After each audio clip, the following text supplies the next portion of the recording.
Rest in peace ACP. এই hashtag দেখলেই যে কেউ ভাবতে পারেন হয়তো আমরা কাউকে হারিয়েছি চিরতরে। বাস্তবেও সেটাই ঘটেছে। তবে এই বিদায় একজন বাস্তব মানুষ নয়, বরং টেলিভিশনের পর্দার একটি জনপ্রিয় চরিত্রের। সিআইডি নামক আলোচিত টিভি সিরিজের সহকারী পুলিশ কমিশনার হিসেবে যিনি বহু অপরাধের রহস্য উদ্ঘাটন করেছেন, সে এসিপি প্রদ্যুম্ন।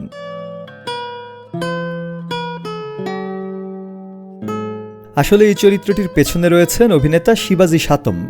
দক্ষিণ এশিয়ার দর্শকদের কাছে যেমন এই সিরিজটি দারুণ জনপ্রিয়, তেমনি সমানভাবে জনপ্রিয় এসিপি প্রদ্যুম্নের চরিত্রটিও জনপ্রিয়। দর্শকরা খুব শীঘ্রই সিরিজটিতে একটি বড় ধরনের পরিবর্তনের মুখোমুখি হতে যাচ্ছেন।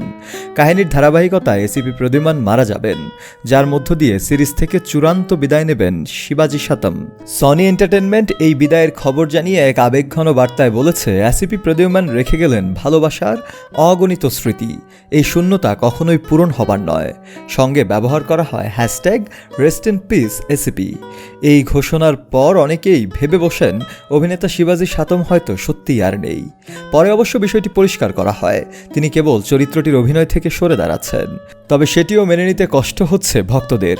একটি পর্বে বোমা বিস্ফোরণের ঘটনায় এসিপি প্রদ্যুম্নের মৃত্যু দেখানো হবে, যার দৃশ্যধারণ ইতিমধ্যেই সম্পন্ন হয়েছে। গত 21 ফেব্রুয়ারি থেকে নতুন সিজনের 18টি পর্বের সম্প্রচার শুরু হয়। এরপর প্রতি সপ্তাহে শনিবার ও রোববার ধারাবাহিকভাবে 2টি করে নতুন পর্ব প্রচারিত হচ্ছে। সিরিজটি সনি এন্টারটেনমেন্ট ছাড়াও ওটিটি প্ল্যাটফর্ম সনি লিভ ও স্ট্রিমে হচ্ছে।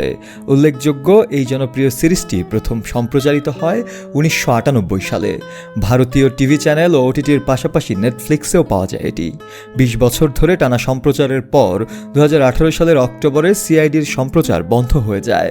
তবে 6 বছর পর আবারও ফিরে আসে এই সিরিজটি। এর আগেই সিরিজ থেকে বিদায় নিয়েছেন আরেক জনপ্রিয় চরিত্র ইন্সপেক্টর ফ্রেডরিক্স। তবে ইন্সপেক্টর দয়া, ইন্সপেক্টর অভিজিৎ সহ নতুন মৌসুমে অন্যান্য চরিত্রদের নিয়মিতভাবেই দেখা যাবে আসন্ন পর্বগুলোতে। তবে বিখ্যাত অভিনেতা শিবাজি সাতম কেন সিআইডি খ্যাত এই জনপ্রিয় ধারাবাহিক থেকে সরে দাঁড়াচ্ছেন, সেটি এক বড় প্রশ্ন। সে ব্যাপারে এখনও গণমাধ্যমে কোনো তথ্যও আসেনি।